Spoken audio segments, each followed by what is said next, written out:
What's up, everybody? You're listening to the Hustle and Flowchart podcast with your boys, Matt Wolf and Joe Fier. Check it. Welcome back to the Hustle and Flowchart podcast. What's up? Matt Wolf here with my business partner, Joe Fier. What's up? Business partners at evergreenprofits.com. Yeah, well, thank you for clarifying that. Yes. I forgot what business we had together. You know what I want to talk about today? No. I want to talk about Facebook and Facebook ads. Why would you do that? Because we have Ralph Burns joining us. Oh, it's Ralph. He's the founder of Tier 11. He's the co-host of Perpetual Traffic. I want to say Perpetual Audience, which is us. Yeah. He's Perpetual Traffic. So today on the podcast, we're going to cover a lot of ground around Facebook advertising. You know, we're going to... He really has some systems built for e-commerce and how to make e-commerce work with Facebook ads. And we were really curious because we've always had this impression that when you're in e-com, you're selling like $10 widgets and you have a $5 profit margin and there's no money left over for Facebook ads. But, you know, he kind of dove in with us and explained how to make that profitable. So we're going to touch on that. And you can apply that, obviously, if you're not in e-com. You can take the principles of what he's teaching. What's really cool is because e-com inherently, there's kind of tinier profit margins. Yeah. But if you have something like an info product, you can still apply a lot of what he's saying here, and then you have a lot more margin. The stuff that's going to work with the really low margin products is going to work with the really high margin products as well. Exactly. So lots of great stuff there. We also go down this rabbit hole of chatbots because Joe and I ourselves have done some crazy cool stuff with chatbots. And so we wanted to hear about some of the cool things that Ralph and his team are doing with chatbots. So we kind of dove down that rabbit hole a little bit. Yeah. And talked about the future of the Facebook ad platform as a whole. Yeah. And kind of some of the cool new things that are being introduced right now that you can leverage on Facebook, but also the fact that this is just the early stages of where Facebook's taking things. And Ralph breaks that down and his thoughts, his experience behind the platform, and what he expects to come next. Yeah, I mean, if you kind of put it this way, Facebook is trying to take all the subjectivity out of advertising. Facebook wants to get to a point where you go in and you say, here's the page I'm trying to drive traffic to. Here's what I consider a conversion. And then Facebook algorithms just take it over and figure out how to make you more sales. Facebook is legitimately trying to get to that place for advertisers. They want it AI, to be, right? They want to make it as effortless as possible for advertisers to promote on their platform and be very, very profitable. So they're trying to do all this optimization behind the scenes. So we're going to really dive in on some of the stuff that Facebook is doing to make advertising even easier. Oh, and we are neglecting the fact that we had a co-host with us, a guy that's never been on the show, but he's been mentioned many times on previous episodes. Dan Ryan. So Dan He Ryan joined us today. He graces us with his presence on this show. And the entirety of the episode, actually. Yeah, he hung out and he just kind of listened in live and then jumped in with questions and feedback and stuff from time to time. So a little background on Dan. We're not going to... But just so you are aware of who this guy is in the background, talking occasionally. Dan's a good buddy of ours. That's how we met. Ralph, that's how he's actually like our quote unquote booking agent, which is it's BS, but it's just something. He's booked a handful of people for us. He's also the guy that taught us how to do Google Ads. He's our sort of Google Ads mentor. So a lot of the stuff we've talked about in the past around Google Ads, we learned from Dan Ryan. So Dan's a traffic master. He's just a brilliant marketing mind, business owner. He is behind the scenes typically and has always resisted being on a podcast. I think this is his first podcast as well. Yeah. So take that, Dan. Yeah. You broke Dan's cherry, not Jan's Terry. Moving on. All right. So this episode is sponsored by Gen M. And we actually have a special link for you. If you go to evergreenprofits.com/GenM, GENM, you can actually get a nice little discount on it. So Gen M What is it, Matt? A really cool platform. So let's say you've got tasks that need to be done in your business and you don't want to pay a lot of money for them. Where would you go? Well, Gen M, for $50 a month, you can get a worker who will work 40 hours a month for you, 10 hours a week, for only $50 a month, virtually. They're like virtual, what do they call them? Not virtual interns. Apprentices. Virtual apprentices. So for $50 a month, you're going to get this virtual apprentice working on things in your business for you for 10 hours a week. And we're talking things like SEO, paid traffic, content creation, content curation. Dude, writing your copy, sending your emails, proofing stuff, researching, curating, like writing show notes for podcast episodes, or cheat sheets, or doing your SEO. That probably was mentioned already, but or even using our traffic system, the perpetual audience growth. Actually following that and implementing that for you. Yeah. If you purchase that, or if you're going to, you should get an intern to do this for you. And this is like literally the biggest hack. People feel like, I don't know. I'm just pumped up about this. Matt's like, dude, what are you doing? You're talking too much. I'm like, because I'm excited, damn it. It's evergreenprofits.com/GenM, GENM, and that'll get you a little discount code. Not like it's already cheap enough, but we're going to make it cheaper for you. So. Yeah, I mean, if $50 a month is too much to pay for somebody to work 40 hours a month for you. Dear God. But you get a discount code anyway at evergreenprofits.com/GenM. Let's talk to Ralph Burns about some Facebook stuff. And Dan Ryan. But mainly Ralph. All right, I think we are finally rolling now, even though we should have been recording what was previous. Our pre-roll. How you guys doing? And I said guys, not just Ralph. Good. Ralph, how you doing? Are we live now? We're live. We're live. This is airing to the internet right now. Oh my God, the interwebs. The interwebs. Real-time podcasting. I'm great. How are you guys? We're doing amazing, man. Podcast days are the best days, and I know we're going to have a lot to talk about. For some reason, this guy, Dan Ryan, popped on the show as well. You just emailed me. He found a link or something, I don't know, on the dark web. We've talked about Dan enough on this show that we decided to bring him on as a third co-host for this episode. That's great. Well, he was probably just cruising the dark web all day and had nothing to do. So he sounds ecstatic about being here. Well, I think Ralph is actually bummed that Dan's here. And I'll add some levity. Weird. He's going to give some workout tips too, which I hope to cash in on those. Yeah, we should. We could get to that maybe later in the episode. Yeah, Dan's workout tips, as well as Dan's selfie tips for Instagram. Yeah, you don't know how to take a picture of your foot. We promise to double your viewership. Yeah. On Facebook, tens of views on your Facebook post. Tens of views now. Yeah, tens of views. All right. Well, let's start with you, Ralph. Since you are the focus of this interview, Dan, you could just kind of lurk. Do what you're good at over there. What is that actually?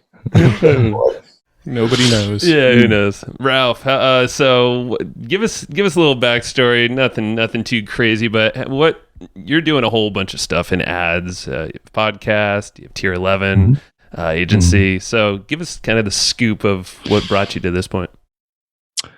Yeah, well, I started off as a slimy affiliate way back 10, 12 years ago. Not that all affiliates are slimy, but I definitely was. The offers that I was selling were very sketchy, but they were converting. And that's actually how I started with paid traffic. Believe it or not, before that, I mean, my wife, in her infinite wisdom, realized on our 9th wedding anniversary that I was working in the corporate world, and we got together for, what was the 9th wedding anniversary. I think I gave her like an Ethernet cable for like her 9th wedding anniversary. It was something lovely horrible. Of you.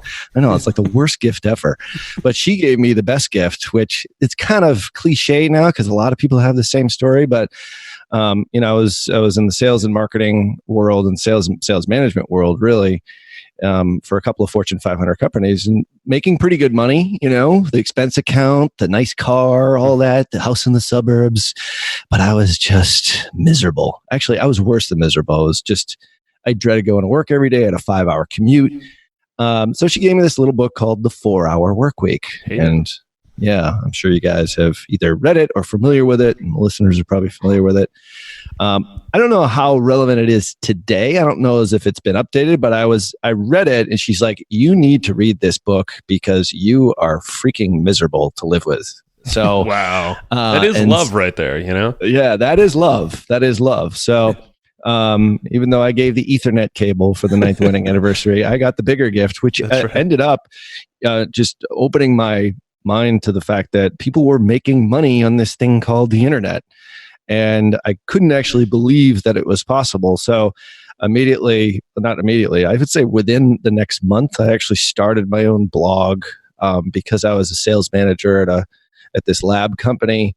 I figured I would start the blog about sales and sales management, something that I actually knew. And if they found out, they wouldn't fire me because I was just kind of on the job or on the blog training. And, I guess that is a cliche there. But the point is that I actually felt it was the safest thing to do as sort of a moonlighting business. They eventually did find out. About a year later, they ended up firing me for some sort of like corporate scandal about Medicare reimbursement and paying off doctors. I don't know what the hell that was all about. But anyway, so I was like the Oliver North of that whole thing. Basically, they pointed the finger at me. I got fired. And I was now forced to do this online thing and make this blog that I had, which was really pathetic, work. And I realized that it wasn't doing well as far as bringing in any sort of measurable income. But one of the things that I had learned in the couple of years after starting the blog was how to run paid traffic to it and how to use Google AdWords, as well as Bing and Yahoo, if you guys remember those networks way back when. Yeah. And I started selling affiliate products that were actually making money and were converting, as opposed to the products that I had on my crappy sales management site that nobody wanted. And I became an affiliate for a bunch of different like work at home products, diet products, like really kind of scammy products. But eventually, Facebook started allowing advertising on their platform. This is about 2009, 2010. And I was an affiliate for, I don't know if you guys remember Christian Mingle. Do you remember that? Oh, yeah. I know the name. Yeah. Matt was on there. Yep. Yeah, that's right. There you go. He met his wife there. That's great. No, Christian Mingle is a Christian dating site. And I was doing well on pay-per-click advertising, but as soon as Facebook came up, the only targeting that they actually had for advertising was, what gender you were, where you lived, what your age was, and if you're interested in men or women, and marital status. So I'm like, well, the only real offer that I had that would potentially work for Facebook was this Christian Mingle offer. So I actually started selling it on Facebook and did really well. I actually turned into, it's known as sort of a super affiliate. But I was amazed one night. I let the traffic go on this campaign, and I didn't put a campaign budget cap on it. And literally, I set it live, and an hour later, I brought my laptop, my old like IBM ThinkPad laptop, like next to my bed, and I looked at it, and I had spent $700, but not made a single sale, which was horrible because obviously I didn't have a very good offer, but. Point was, I was like, holy crap, there's so much traffic on this platform. If they ever figured out any sort of interest targeting, then it would just be killer. Kind of got away from it for a few years, still did the affiliate thing. And then they started putting ads in the news feed around 2012, and then got good targeting, added in third-party data. And it was lights out from there on. I actually started taking on customers who wanted to advertise their local businesses through Facebook, as well as we were doing SEO as sort of a SEO Facebook agency. And my first customer, as an agency customer, I charged them $100 a month. Yes. Yeah, that was it. The affiliate stuff wasn't doing so hot then, huh? No, it had died out. It was sort of like 2012, 2013. There was a big crackdown with the SEC. So I was out of that game. So I needed like a legit business. And I started the agency there, and we've sort of pivoted from SEO to straight Facebook, and have been doing it, with Instagram ever since. Wow. I actually got an idea while you were explaining that, because where I thought you were going to go with Christian Mingle is, if you wanted to get more dates, couldn't you run ads straight to your profile on Christian Mingle and then target people who shows their job description as model and female? And then... I think we're on to something here. I'm thinking about actually getting into the matchmaking business and just like lead genning for people. I think you could do it. Definitely the targeting's there. You got to watch out for policy. Way better than Christian Mingle. That'd be great. Yeah.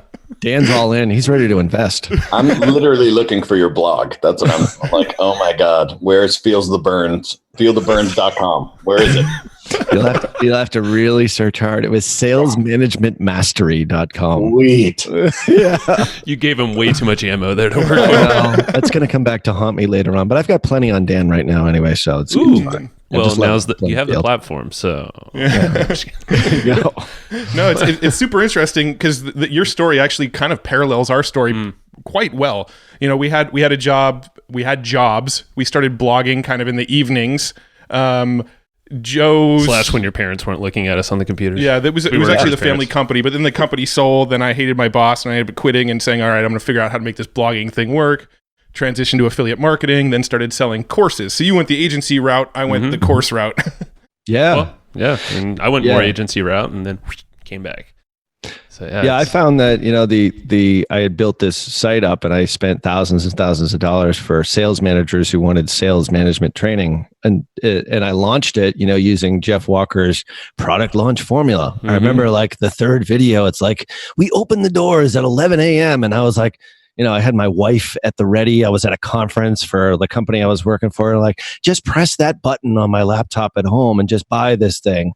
Because I was so sucked in by the whole scarcity product launch formula, the whole thing. And I bought it and it was $2,000. And I ended up using that for my launch for my paid membership site, which precisely 2 people bought. Oh, man. 2.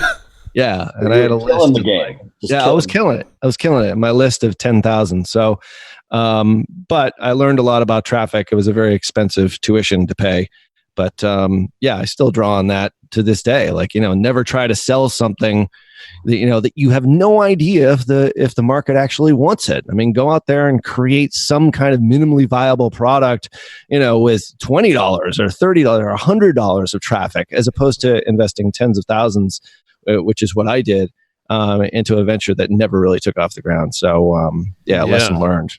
How would you test now? Like, how would you approach things? I would definitely test. And a lot of people, we get this a lot inside the agency, is that when you want to test a new offer, people always want to say, oh, well, I've got my website custom audiences, the audiences I've built inside Facebook that have been to my site or been to my blog or been to my sales page, or maybe my leads, people who know me, who are familiar with me. That's great. And if you have a list, and in my case, I think I had a list of like 10,000 people, 12,000 people of sales managers, supposedly, that are ready to buy this product that no one bought, 2 people bought. A lot of people want to test their offers to traffic just using their warm audiences. And I think that's helpful, like using those leads, using those website custom audiences, but it gives you a false sense of security, because it will help you to test the funnel and make sure all your buttons are working and that your merchant account is set up and all that, and that the offer actually has a pulse.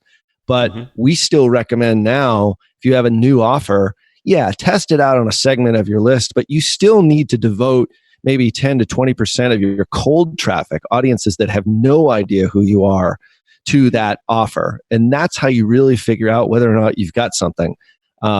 So I did it the exact opposite, spent tens of thousands to create a list and then tested it only on that list, when in fact I probably could have done it just to cold traffic, tested it out a little bit, see if it had actual pulse, and then figure out whether I want to scale it out. So I sort of did it in reverse. That makes sense. How many people, like if you were to test with cold traffic, did you say hundreds would be like a fairly good test, or do you have like a magic number in mind? I think it depends on what your pain threshold is, because, with any new offer, and we were just on a customer call yesterday, I said, you have no idea how this new offer is going to respond to cold traffic. So be prepared for a world of suck. I don't care how good you are as a marketer. I don't care what agency you have. You don't ever know whether somebody's going to buy your stuff. So you have to be able to, put a certain amount of money that you just light it on fire. I mean, whatever that level is. I mean, if you're making good money in another business and you want to test something out, that pile of cash that you want to light on fire might be bigger than somebody who's just starting. But the data inside Facebook is so good as far as how people respond to your cold traffic ads, your offers, your landing pages, everything. Read into the data as much as you possibly can. We talk about that a lot on our podcast, Perpetual Traffic, because the vast majority of our campaigns, believe it or not, 70 or 80% of them fail. And, it's the 20 or 30% that, if you're batting 300 in the major leagues, you're on your way to the Hall of Fame. You're solid. It's like I always joke with my co-host Molly Pittman, like everything that she ever does is like 500, like 50% of her ads. I'm like, you're like, at another level. Good thing we have her coming on the show soon. No, I'm just kidding. I love the multiple self plugs he just casually threw in there. Like, they're going to get plugged eventually anyway. I know. Right. It was so subtle. Seamless plug. Intentional. Yep. Seamless yet intentional at the same time. Subtly intentional. Mm-hmm. He knows what he's doing. So glad we have Dan as the co-host today. This is the kind of sass I wanted out of Dan. That's it. Keep it coming, brother. You got it. Well, Dan, actually, book, by the way, what was that? Fantastic. You're on Amazon. Dan, I'm actually curious from your do you ever test anything, or do you have some taking what Ralph just said there? Do you have your own process? Yeah, I test stuff very similar, right? So it's not lighting stuff on fire necessarily, but more about the intent is to set up metrics.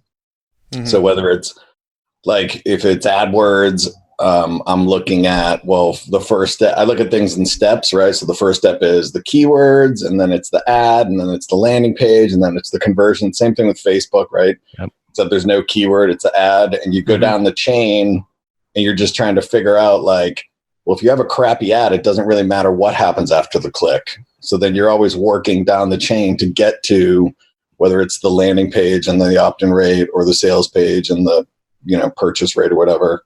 So try to establish some baseline metrics and then see if there's anything there. Yeah, no, that makes sense. Well, it's interesting. So Ralph, from the perspective that you're talking about, you're mostly driving. It sounds like you're mostly focused on working with cold traffic, and then you do a little bit of retargeting as sort of the cleanup, as we call it.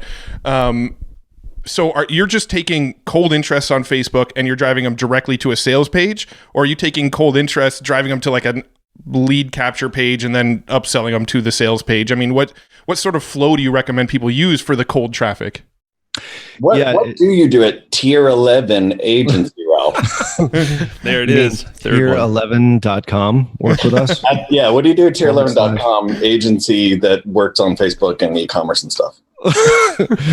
we do all that stuff, Dan. Thanks for that lead in. I really appreciate that. Dan, you didn't realize that Ralph actually signed a contract with us, $500 every time he drops that name, anything related. So he owes us quite a bit.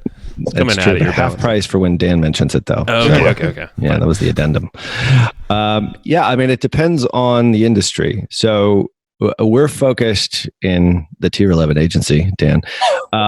Primarily on e-commerce companies, but not exclusively. So we started off, obviously, just from this conversation here, I started off in information products, the first information product that nobody wanted. But, since then I've graduated to customers that actually have products that people want. So, and those are information based. So we've got a sort of a healthy product mix between physical product companies as well as information-based companies. And then we've got some services, and obviously we market our services through Facebook ads as well. But, how we actually approach that, it depends. So e-commerce, let's just start there. I mean, we actually have a system called the e-commerce ad amplifier that we use. It's a systematic sort of a 5-level approach to cold traffic to a e-commerce store. Now, it doesn't matter in that case whether or not you have a sales page, or whether you have any sort of promotional type of page or a lead capture. We send traffic directly to maybe a collection page or maybe a home page in some cases for a lot of our customers. If a customer does have a sales funnel, and it always works better, a sales page for the product itself. And then once they click, the button to actually go to the product, then it's a product page where they can then add it to cart and then complete the purchase. So it works, the e-commerce ad amplifier, the way that we set up traffic, it works both ways. but always having some kind of upsell path after the original purchase will raise the average order value and allow us to scale up a whole lot more quickly, as opposed to just one-off purchases, without any sort of real sales funnel. So it really depends. We've got customers on both sides of the equation. We're constantly pushing them to, refine their site, to, add, upsells after the fact, as well as we'll use retargeting to cross-sell folks who have already been previous buyers, as well as refills, all that. So it sort of depends. So in e-commerce, you can do it both ways, without a sales funnel and with a sales funnel. A sales funnel is definitely, recommended because it's easier. On the info side, we'll sell products directly in the newsfeed, to like a tripwire, what you guys are probably familiar with, or like a self-liquidating offer. We like to do that more because with info, I tend to think that you can get leads, but I don't really care about leads. I really care about getting our customers sales and customers. And then once they get a customer, even if it's for their lowest price product or a free plus shipping offer or a book funnel, something that they actually have to plunk down the credit card, those are the best types of campaigns, because we know that we can monetize deeper, especially if they have multiple products, multiple offers. We know that we can monetize that traffic much more readily. So we're geared towards trying to get the sale on Facebook and then retargeting them with a lot of different types of strategies. But then we still have customers that have webinar funnels, straight up sales funnels to a lead magnet, some using lead ads right off Facebook. So it runs the gamut.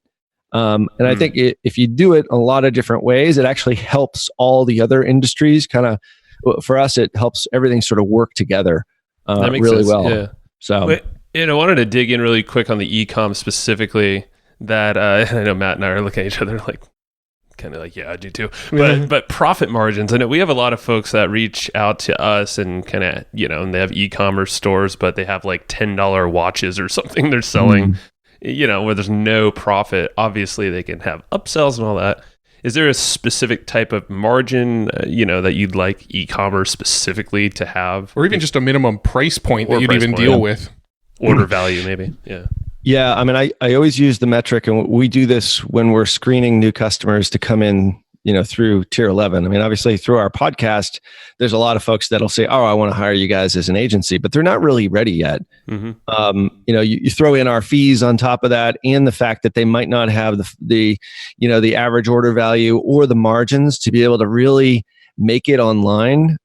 We tend to use like 3x as our strategy. So if your cost of goods sold is $3.50, and you're selling it for 10, you can probably make it on Facebook with that. That's sort of a minimum requirement.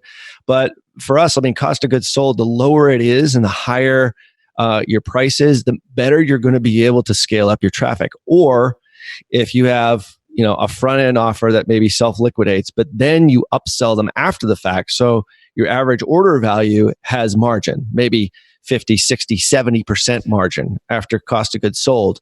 Like you're going to be able to pay more for a customer when you have healthier margins, and maybe you're bundling products together. Maybe you're, taking that first product and then offering some kind of, 3, 6 or some other product that cross sells later on after they purchase. So what we try to do is we try and figure out, and then we might even hire outside consultants to help them specifically with this, is to up the average order value as much as possible. And it might even be like a little order bump, on the order page. It might be something simple as that to finally make the economics work. Because what we're finding is that there are a lot of folks that are selling on Amazon, for example, and their margins aren't that great on Amazon. Obviously, when they get to a successful level, Amazon really does look at, what they're doing and says, hey, we can do that too, and we'll partner with you. And then next thing you know, they're basically eating your lunch. Yep. We have a lot of those folks that will come over to e-commerce, and just talking to Ezra Firestone about this, and he sees it all the time now too, is that just because you've had success on Amazon doesn't necessarily equate to doing it on your own with cold traffic. Because your conversion rates on your own Shopify store, your own e-commerce store are going to be far less than on Amazon.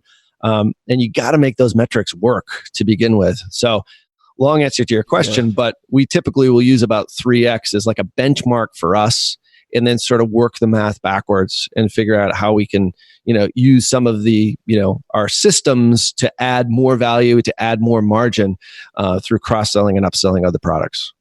Got it. So you're going for that 3x sort of. What percentage of the, let's see, what's the best way to word this? What percentage of the final sales price are you willing to spend on advertising? So if our cost of goods sold is 1/3, are you willing to spend like another third per sale? Like the cost to acquire a customer, what are you shooting for based on those same metrics? Yeah, every customer is different. But I would say on average, the most successful customers that we have at scale realize that because they have either an upsell path or other offers that they can offer after the initial sale, once we acquire a customer for them, they just say, try and get us to break even. Makes sense. At 30 days, just pay more, scale up and pay more. Because as you scale up your traffic, your CPAs are going to increase. Your cost per acquisition is going to increase. It's been very rare where we've seen CPAs, cost per acquisition decreases as you add more budget. That's great when it happens. It's not typical, but the point is that I think if you've got a longer term vision of your business, you want to be able to acquire a customer in those first 30 days, break even, or most of our customers are looking for like 1 to 2x. In some cases, as far as return on ad spend goes. So spend $1, get $2 out, but then I know I've got a customer. I can resell them. I can sell them into a continuity. I can cross-sell them in different products that I have on the back end. In some cases, customers of ours just don't have those back end products. So they're looking for a 3, 4, 5x return on ad spend, which is, much more challenging to do unless you've got a killer offer. And again, it comes down to that. I met some guys at a conference I was at a week or so ago, and we were talking about traffic, and their offer is so damn good. And, they were on the Inc. 5000 this year, and the thing's growing like, it's physical products, it's workout products. They get 7 to 8x return on ad spend on Facebook ads. And when I saw their product, I'm like, no wonder. It's like novel. Nobody has it. So what you can actually get from a return on ad spend has a lot to do with how novel your product is, how good your offer is, as well as what you're sort of forced to do from a cash standpoint as you look at your business. So it varies widely, but I would say 1 to 2x is reasonable on Facebook, especially with some of the strategies that we teach. Makes sense. Now, this question might be getting into the weeds a little bit, and I might be getting our listeners to check out. But do you ever go in and set the target cost per conversion? Or are you just going in and basically saying, give me the lowest price clicks, lowest price conversions? It's a joint agreement. So when we first talk to a customer, they'll tell us what their goals are. So for example, there was one that we were evaluating today, whether or not we should do sort of the next step of our onboarding. And their return on ad spend goals were 1.2. Basically, spend $1 and probably like 1.5 if you include like our fees in there. So they had a realistic expectation. So we'll typically, if somebody comes to us and says, well, I need a 10x return on ad spend to get Facebook ads to work, I'm like, forget that. It's like, and they're selling something that everybody else has. It's hard to say, but so we'll try to, if the customer for us isn't a good match, their business model just doesn't work, then we'll let them go. But if they're realistic and they've got like a real business, like, our criteria typically is, folks who are spending anywhere from $30,000 to $50,000 a month on Facebook ads, or they're a multi-million-dollar business and they're looking to exploit Facebook as a channel, meaning that they probably have, they have a war chest to spend and to test, because the first couple of months, once you go on Facebook, you are going to be testing a ton of stuff, a lot of which doesn't work. And you try to get the lowest, cost per acquisition you possibly can, but sometimes it's a challenge. Yeah. So it sounds like you're setting them up for success as best you can, trying to, in the first month, 30 days or so, get them a nice win, at least break even. And I think it's good for an agency owner like you, to retain your clients, but it's great for anybody just testing this on themselves too. Yeah. So using these same metrics to kind of steer the way. Yeah, absolutely. I mean, if you're already sending some traffic to your site, let's say if you've got an e-commerce store, I mean, I would, we start with what we refer to as level 5 traffic. So that's your people who have already purchased. We start there, get the early win, cross-sell them, upsell them, sell them a refill, whatever it happens to be. Then we sort of move backwards from there. All right, how about all the people that added to cart but didn't buy in the last 7 days, 14 days, 30 days? Then we'll build out that level of traffic. Then we go to level 3, which is people who view content or maybe viewed the product but didn't add to cart and didn't purchase, obviously. So then we'll build out that level of traffic. Then we'll build out the next level of traffic, maybe somebody who's engaged with your page. It could be your fans, maybe somebody who's clicked to your site, your home page, your collection page, maybe a landing page, maybe a sales page, but hasn't taken the next step. We'll then build out those ads. And then last, we'll build out the cold traffic ads because those are the most challenging. Those are the ones where so all the while you're gaining intelligence as to how to approach cold traffic by getting early wins, which is good. I mean, the customer is now, making money. They probably haven't looked at it that way or at least approached it that way. But we're gathering intelligence to launch those big campaigns, which is that's going to be 70, 80% of your traffic anyway, which is on cold traffic, which doesn't know who you are and will typically, exclude purchasers or exclude all the warm traffic audiences and then test the hell out of that. And that's the trick. Yeah, so you're basically starting with your bottom of the funnel ads, the most sort of product aware, and then just sort of backing further and further out with each new set of ads. Yeah, and a logical progression. That needs a name, Ralph. I can't. We have to pause. The 5 levels. I'm thinking backflow maximizer. Maybe.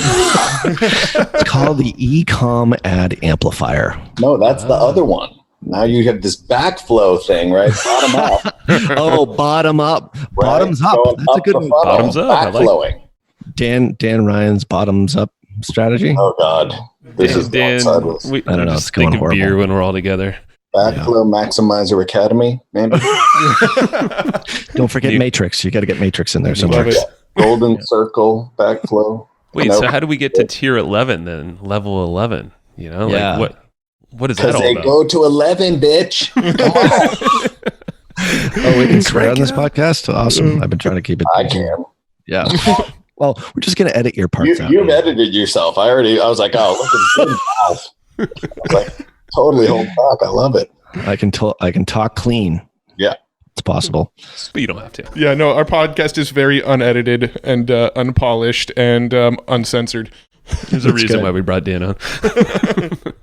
Yeah, we're going to launch Tier 12 in honor of Tom Brady next. So, Tier 12. FYI. That's the mastermind. That's the mastermind. Oh, man, you are an idea guy, aren't you? You know what? I'm here. I should be on this podcast all the time.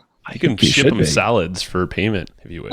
Yeah. That's what he accepts as currency for us. I probably owe you some royalties anyway, because you did approve the Tier 11 name. And I helped you push it over the edge. Yeah. Like, dude, it's Spinal Tap. And you're like, yes. I didn't even realize it. I know. I was like, that's the first thing I thought of. Yeah, Oh, man, that's awesome. Here we are, publicly giving you props. I'm here for you. I love it. I feel you, brother. I feel you. So back in the vein of what we were talking about. Jeez, Matt, ruin all the fun here. I know. I need to. Somebody's got to. I need to bring the room back into control. No. So with Facebook ads right now, are there? There's constantly new stuff being rolled out in Facebook all the time. One of the newest things that we've been experimenting with is the campaign level budgeting, which I think is pretty fun. But is there anything that you're seeing right now that you're excited about that's working well? Any sort of like new rollouts or cool things in Facebook ads? Yeah, I would say there's a lot. I mean, I think Facebook is, well, obviously they're smart. I mean, there's no doubt about it, but they've been targeting and bringing out new features of the ad platform almost specifically for e-commerce companies. And that's one of the reasons why we sort of pivoted towards this direction a few years back. But one of the things I think that's really cool right now is all the different ad types that you've got. All now with instant experience, which used to be Canvas, and it's an area where we're now playing because you don't really have to rely on a landing page, and you can do all your pre-selling actually in the Facebook feed. That's something we're really pretty excited about because we have a lot of our customers don't have 100% or great mobile experiences, or maybe their pages don't load quite as quickly as we want them to because of heavy images or whatever it happens to be. So that's an area where I think just new placements and constantly, new tools being rolled out. Campaign budget optimization is one that we were really excited about when it first came out. We haven't had as great of experience with, and we're still sort of struggling to figure out exactly where does it fit in. But like the concept, like we've got probably a dozen tests of it going right now. So, no final decision on that as of yet. But I mean, typically when Facebook rolls out any new feature, they roll it out as a beta, knowing that there's lots of bugs in it. And then if you try it and give up on it, you might actually miss out for a really great tool later on because they start to refine it. One of the placements that we first tested when it first came out was Instagram. And this is 3+ years ago. And we used to actually talk, on our podcast, like deselect Instagram. Nobody's buying on Instagram. Yeah. Now it's like, it's easily 10+% of our total spend on a monthly basis. So, which is a lot. I mean, for Facebook, it's, 16 to 17% of their total spend. It's probably upwards of like 20% now. But we see Instagram stories, like the volume that's in Instagram stories, for example, is enormous. And we've got a great creative team that knows how to present video in a 15-second format or even a carousel format inside Instagram stories. And we're finding that those work almost like across the board for any type of customer, whether it's a webinar registration or it's a physical product. There's so much inventory on Instagram right now. We're super excited about it. Curious, do you know a simple framework or some criteria to create those ads? Well, just to preface that, we actually experimented with Instagram ads in the past, story ads, and our cost per click was just prohibitively too high for us. So we ended up, I've been excluding those. Especially when Facebook just wants to throw just like a static image inside of a story with like your text below it. We don't seem to get much traction on that kind of thing either. Yeah, I think when we first started using Instagram stories, we just did face to camera. And, just swipe up for like a webinar registration, then put stickers on it, that kind of thing. So we used it that way and immediately started seeing results. Now it was in its separate ad set. It wasn't bunched together like it is now. You can actually, use all placements together and then optimize placements for the specific platform. But so we found that face to camera ones really did well initially. But now we've since sort of adopted the format, knowing that it's a 9x16 format and telling some kind of like quick story in under 15 seconds. So, and it might be sort of a mixture of text with some kind of other image or maybe a little bit of video, and we either sound on or sound off, doesn't really matter. So we've gotten away from, because a lot of people are just doing the face to camera, but our design team is really good there. So they started to get more and more creative and sort of saying, all right, well, here's the offer, create an Instagram story for it. No, the output back to us is something that our customers want to then test. And the more movement in Instagram stories, the better. But also, you've got to compress your message to under 15 seconds. And for a lot of people, a lot of customers, that's really challenging to do. Yeah.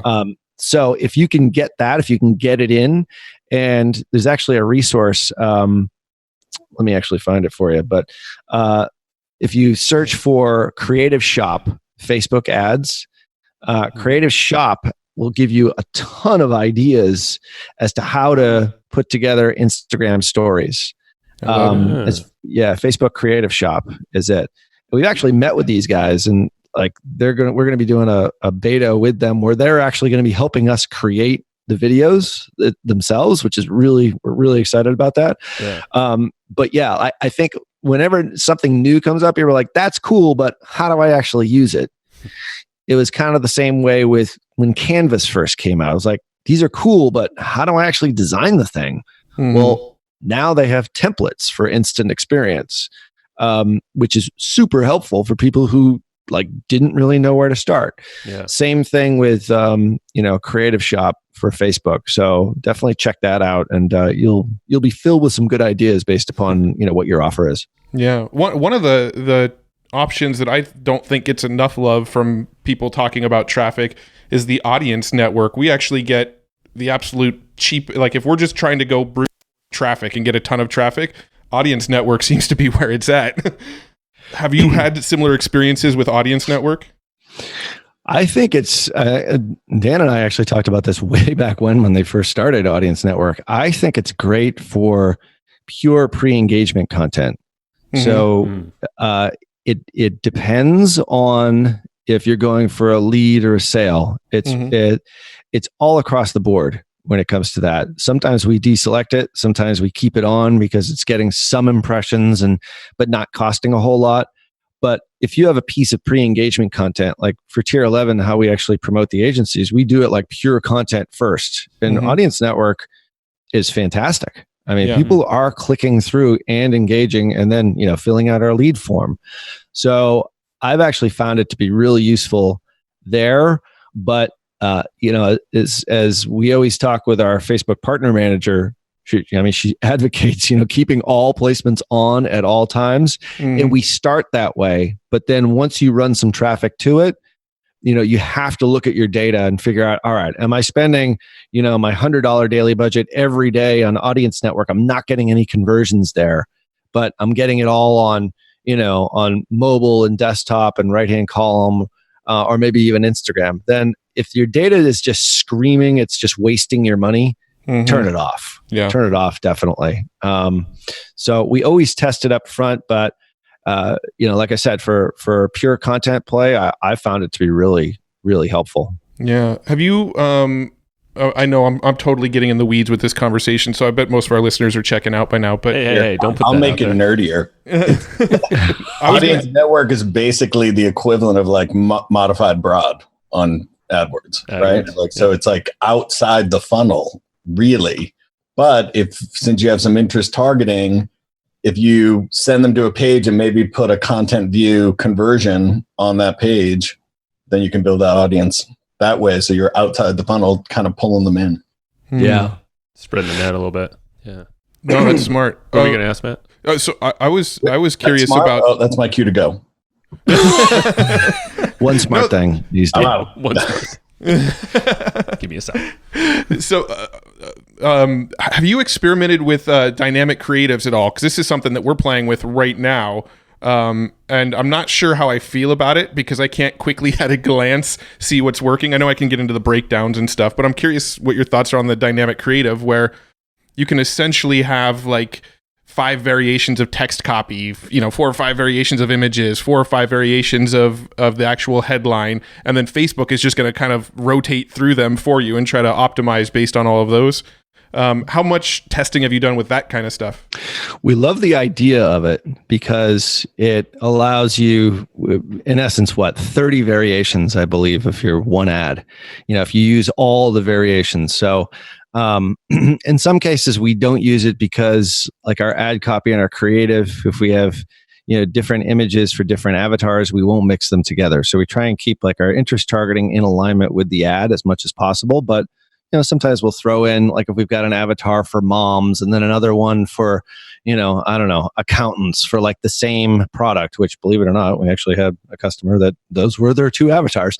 The different types of ad copy, if you mix them together inside dynamic creative might not work for you. What we found is that the copy limitations sometimes do get in the way.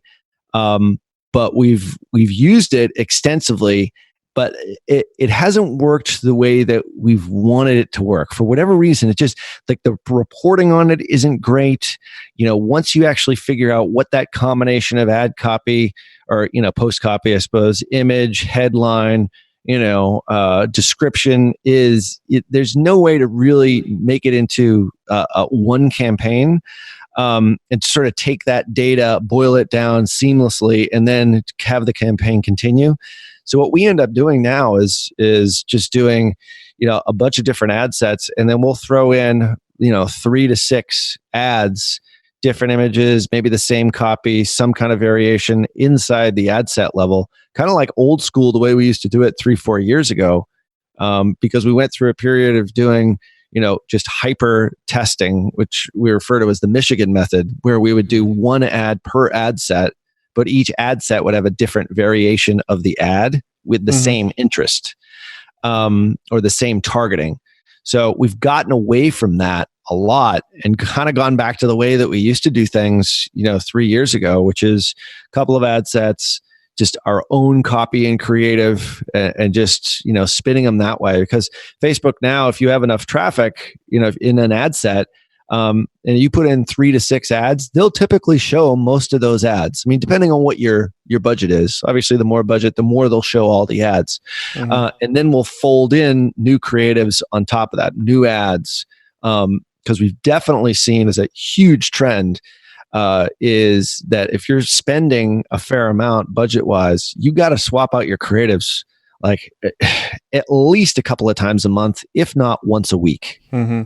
Because the audiences just get tired really fast. Yeah. So dynamic creatives, we still test it. I don't know. It's like one of those things that Facebook came out with. We were so excited about it. Now it's kind of like, Yeah. I mean, between the dynamic creatives and then the campaign level budgeting, I don't know their technical term for it, I already forgot. But between those two things, I was getting excited because I was like, oh man, this kind of makes things like Ad Espresso and Quaya sort of obsolete. You just do it right from within the platform.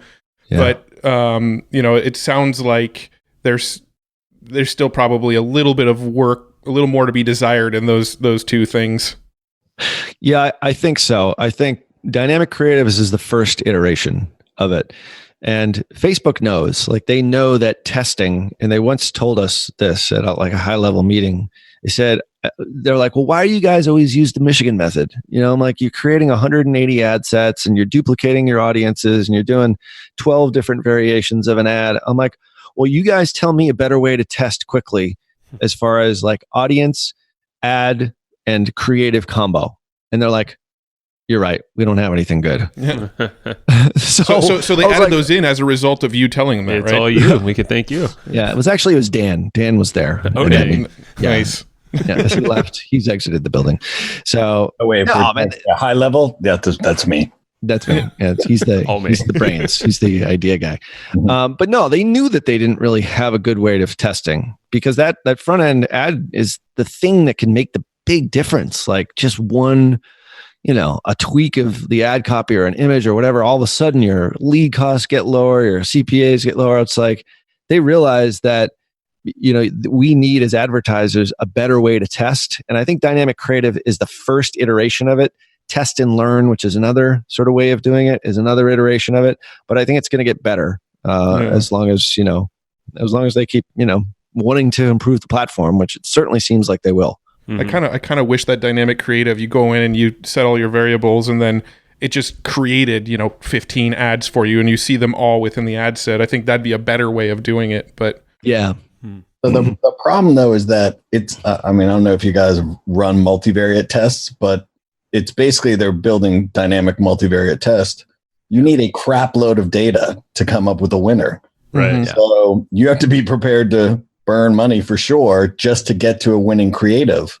So I don't know if you should do that up front, right? Up front, you should probably do a more, mechanical sort of testing and then get a winner and then go in and maybe, do A/B in the beginning and then later maybe try to take that to multivariate and see. And if it doesn't work, you can kind of roll back to your A. Yeah, no, that makes a lot of sense. Right now we have a few campaigns that we are running the dynamic campaigns on, or the dynamic ads on. So we're trying to see, trying to see how it plays out, but we're not putting huge budgets behind it, which is probably going to be It's a problematic thing. Well, it's like it seems like a big elaborate split test happening. So, to that point, then you would let that run forever, right? So if you do A/B or multivariate, sometimes you run those and you just push 10% of the traffic at it. Like if you're using Visual Website Optimizer, right? You can control the level of traffic. You're basically doing that, but with budget. Right. Yeah, that's a pretty ninja tactic. We've tested that before, which is very cool. I think Facebook, what I would love to see is, you use as many of the optimization tools that they give you as possible to leverage the algorithm, meaning campaign budget optimization. All right, you set your campaign budget at $100, and you run 3 distinct interests at 3 different ad sets or maybe a larger budget. And then you've got maybe 5 variations, or dynamic creative has like 12 variations of each one of your ads. And then as it learns, then Facebook whittles down like which combination of the ad, which ad set, which interest. They do the optimization for you. And that hasn't happened yet. It's like they give you the data. All right, well, headline 1 is doing this. But there's like nothing there's no actionable part to it. So I think that's coming, because there's a lot of third-party platforms that do that. You have to pay for them.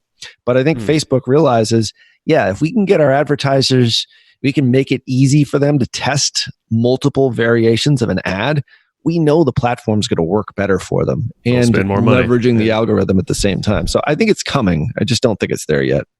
I think that's smart. Now I want to shift it over to a pretty obvious topic, because you have Molly on your podcast with you, but chatbots.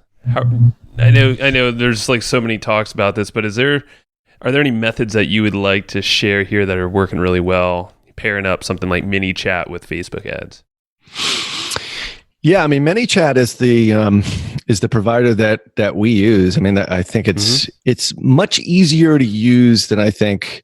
When I first started using it, I thought it was actually kind of complex, and now they've made it so that the platform is really super easy to use. Yeah. And and you can set up really basic campaigns in there, or you can get pretty complex, if you have multiple flows. So we use ManyChat. We use Messenger as our primary lead flow, inside our agency. Like, I don't have an autoresponder series. I don't have Infusionsoft. So it's all ManyChat, and all our leads come in that way. I think that you just have to get in and actually test out some of the growth tools. And for us, one of the tools that we use right now is like delivery of a lead magnet. We use what's referred to as the JSON growth tool, which is basically like a click to messenger ad.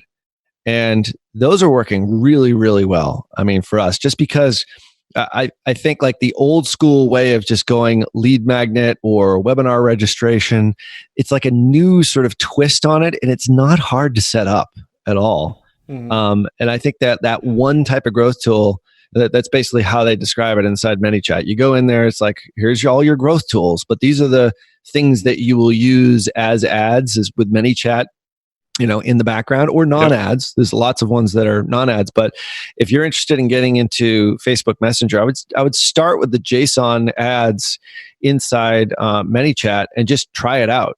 Maybe test it against your lead magnet, or test it against your webinar registration. And I found that it works really, really well. And then once you start getting some confidence with it, then you can build out longer and longer flows, which to us are like, email sequences, sort of, but in a very different kind of way. And ManyChat has really, really good training too. Yeah, they do. Yeah, and it's all free, and the service is like super cheap too. Yeah, it's like what, $10 a month or something. Yeah, for the lowest tier. Yeah, it's crazy, but and I think Molly does the bulk of the training over there. Quite a bit of it. Yeah, and she has a killer course on that. But definitely, I mean, we see the same, and we've used it for over a year now. And a lot of that time was not with automated sequences. It's pretty much for what you're saying. Like, we did that with retargeting ads. When people abandoned carts, we actually just had an ad running straight to Messenger to answer any questions they might have had. So cool. Yeah. Like that tool right there is like where we started with it. I was like, man, that's cool. Now, when you run these ads that are trying to get somebody to message you, what does one of those ads look like? Like what kind of image and ad copy would you use to try to get somebody to message you? We would use really a lot of the same kind of images that we would use in regular ads, believe it or not. I mean, the call to action is just slightly different. It just, your call to action button says send message as opposed to learn more. So, the front facing ad, like if you saw a messenger ad versus a regular like lead ad or a learn more kind of ad, they wouldn't look different. And the call to action is pretty much straightforward. Yeah. Because people kind of know to click an image and they know to click the button in the lower right-hand corner if it's on mobile or desktop. So yeah, they don't look altogether dissimilar, quite honestly. Yeah, no, that makes sense. And it's all with the follow-up after that. I know we did a lot of, manual chats after the fact, but you can get fancy. And this is where we're starting to do it now, is automate some of the pre-questions once they click over. To try to just answer their questions immediately before kicking it over to like a support person. Yeah, I mean, that's probably really like the best way to build out a ManyChat sequence is do something really basic, get in there yourself and answer people's questions as they come in. And then once you start to see trends, then automate the answering of the questions that you see trends around. 100%. Going back to sales management mastery, when nobody wanted when I had to sell, it's like, don't build out this whole sequence. Just start with one thing and see if people like that. And if they like that, then you're like, all right, if they don't like it, you can give up and go home. But no, try something else, obviously. But the point is that, with all our ManyChat sequences, we start with one thing. And it's typically like one JSON ad or maybe some variants of it, in the format that I just talked about. Like one ad set, we might have 3 or 6 variations of that same ad. But then see if people actually like what you have. If you have a lead magnet that people want, and that's getting leads on your site or on a landing page, just translate that over to, a Facebook ad into Messenger and see what your lead cost is. I would almost guarantee you, if you've got something that's doing well lead cost wise in a regular website conversion ad, if you did a Messenger ad, your cost would be much less, if not half, just because it's novel and people, and you're responding or you're following up with them in a novel way. People check Messenger all the time. And, once you get that lead, and you're like, oh, this is something somebody wants, but like, I have no follow-up. That's okay. Then figure out how to follow up with them after the fact. Yeah. So, and I think one thing a lot of people literally just did something like, so we did a thing where there was a post on Facebook that we were putting up every week. And then it was like literally like a weekly, basically contest, but we didn't have contest software or anything hooked up to it. But I had really high engagement. I'm like, wonder what would happen if I turned that into a Messenger thing and then did the JSON like comment and then to launch Messenger. So to Ralph's point, the first step was, well, what will happen if I do that? So I did that, and then people were joining the bot. Get them to join the bot. It was like, hey, do you want to know who the winner is? Then they ascend to the bot. They're on the list, and then we announce the winner through the bot. Then I was like, well, I've got this email sequence that I know works in Infusionsoft. I wonder if I can get people to give me their email address after they say they want to find out who the winner is. So we ask them like 2 or 3 questions. Are you a customer? No. Hey, would you be interested in this headline from the opt-in page that they're never going to see? Yeah. Okay, great. Give us your email address. Then that zaps over to Infusionsoft. And I think I duplicated the sequence in Infusion. So I had a totally separate set of data. So now I know everyone that enters that came from ManyChat. And to Ralph's point, like the opt-in cost is like 1/7 of what I pay through AdWords or whatever. Yeah, and I mean it's pretty ninja too, because like in ManyChat, when you ask the question, "Can I get your email address?" ManyChat will actually pre-populate their email address. All they have to do is click it, and it sends it to them. They don't even have to type their email address. So cool.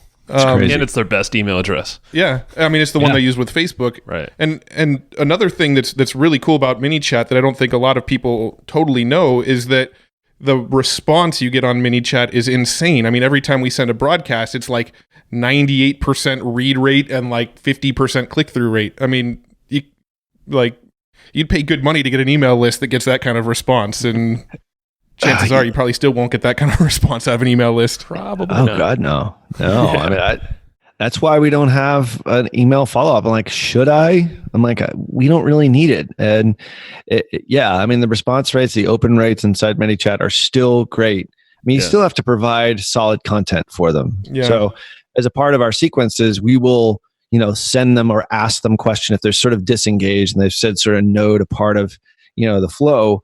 We'll then throw content back to them and say, hey, I just got this blog post. Are you interested in reading it? Kind of thing. Like simple stuff like that to re-engage them. Yes or no.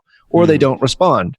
But, just that unto itself, the response rates, I mean, I don't think email can match it. At this point, no. Yeah. No. I mean, we've actually started feeding our podcast into ManyChat. We actually, once somebody gets into our ManyChat system, I think 3 or 4 days after they're in our ManyChat, they get an automated message that says, hey, we can actually deliver new episodes to you straight here on Facebook.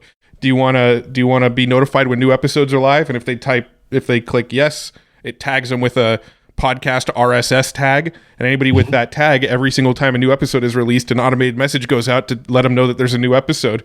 So we're actually using that ManyChat sequence to actually drive listeners to our podcast as well. That's great.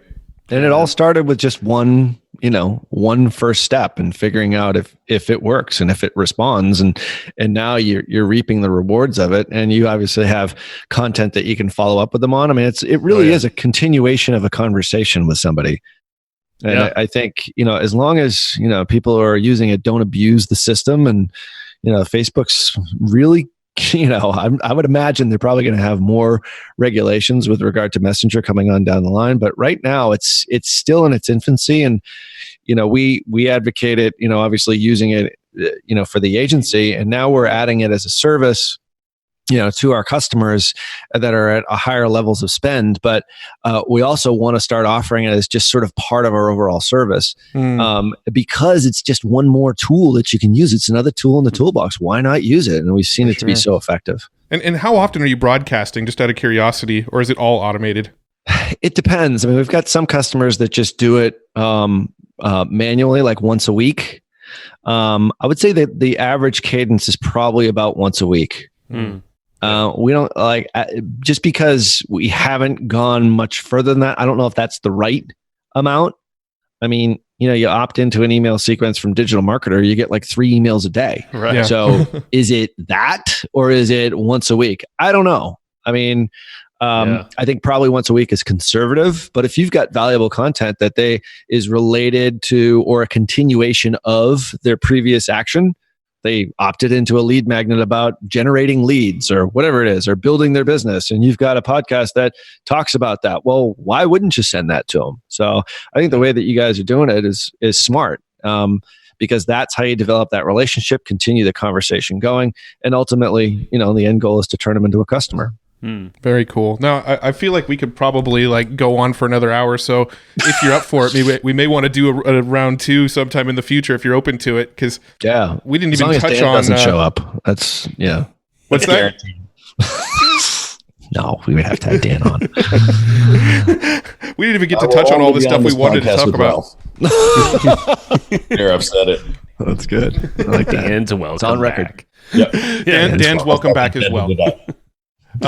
Hey Dan, was there any questions you wanted to ask Ralph while you had this opportunity to talk to Ralph? Once in a lifetime chance. Ralph, who is this Jennifer Sorrenti who left a glowing review on your book on Amazon?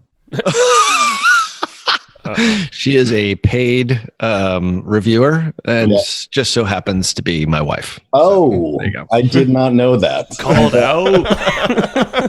There's a tiny bell ringing. Oh man, no, Ralph's just like every Facebook avatar on Facebook. We're related. You may recognize her from my Facebook feed. And she was the only person who read that book, by the way. And left a review. I mean, left a review, exactly. Hey, she was motivated behind that review right there. That is a woman right there. That's it. Taking one for the team. I just want to make sure Dan gets all the opportunity to ask Ralph questions while we have him. No, I ask.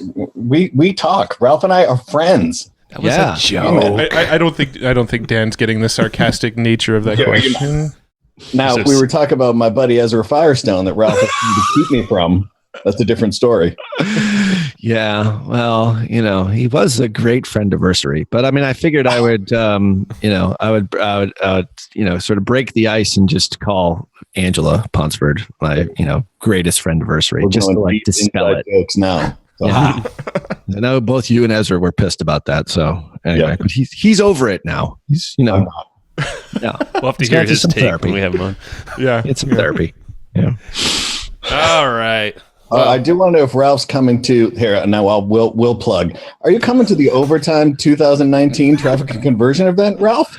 If I'm invited, yeah, you are officially invited. You're a VIP. I'm pretty sure Tier 11's a sponsor. I think they've been there we've been a sponsor the last 2 years, but no one's ever sent me a bill. So anyway, that's Dan, the billing department. Administrative, Dan. Yeah. Well, let me get with the gal done. Billing department. Yeah. I'll be there. If you have beer there, I'll be there. All right. Well, if you're listening, podcast listeners, be there. And we got to do another jam session too. If the bunker's still available for jam sessions. It is. Yeah, blow the roof off that place again. That was pretty fun. Do it. All right, Ralph, where should people go find and learn more from you? Well, sounding like I've already thrown in a couple of shameless, on purpose plugs. Salesmastery.com. We just want more money from you. Salesmanagementmastery.com. Yeah, go there. No, don't go there. Via the Wayback Machine. Yeah. Yeah, I was going to say the Wayback Machine will definitely pull up some gold. It was a good logo, though. Check out the logo on that site. No, God, I spent like thousands on that. Stupid. No, go to tier 11, TIER, spell out 11.com, and that's where we're at. You can also, if you want to check out the podcast that we have, it's Perpetual Traffic on iTunes, Stitcher, Spotify, and wherever you get your podcasts. So you can check us out there. If you want to work with us, there's a work with us page. Yeah, you can go in there and fill out a form and figure out whether there's a match. But yeah, Tier 11 is the place where we're at. We post pretty regularly on our Facebook page, and we even have a blog now on Tier 11. So yeah, seriously, content marketing. Welcome to the 90s. I know. Podcast and a blog. That's great. Amazing. Check him out. Ralph's amazing. His team's great. And Dan recommends you too. So, glowing reviews from Dan Ryan. Always good to hear. Didn't I book this podcast? I mean, come on. Probably. Why not? All right. Isn't that what our booking agent is supposed to do? That's true. Administrative. Right. It's our admin. All right, guys. It's been fun. We'll do it again. Thank you much. Maybe over beer. Thanks for having me on, guys. Appreciate it. Anytime, man. See you later. See ya. All right. Thank you. And I hope you just enjoyed this episode you just listened to. Now, right now, before we sign off, I have a few things I would love for you to do. So the very first thing is to go find our guest on Facebook and tell them that you loved their episode with us. That's going to help them just feel good about themselves, but also it's going to spread the word a little bit more for us. So go find them on Facebook. Everybody's on Facebook. And go say that you love their episode and maybe one cool thing that you learned there. The second thing is to go to iTunes and subscribe to our podcast. Just look up Hustle and Flowchart and hit the subscribe button. And the very last thing, the third thing, is to leave us a review on iTunes or wherever you're listening to this podcast and help us spread the word more. That's how more people are going to get this awesome knowledge, this cool podcast training, and a whole bunch of other cool free training that we give out at evergreenprofits.com. So that's about it. Go find them on Facebook, go subscribe on iTunes, and leave us a review. You would be amazing if you did that, but you're always amazing. So thanks for listening, and we'll catch you in the next episode.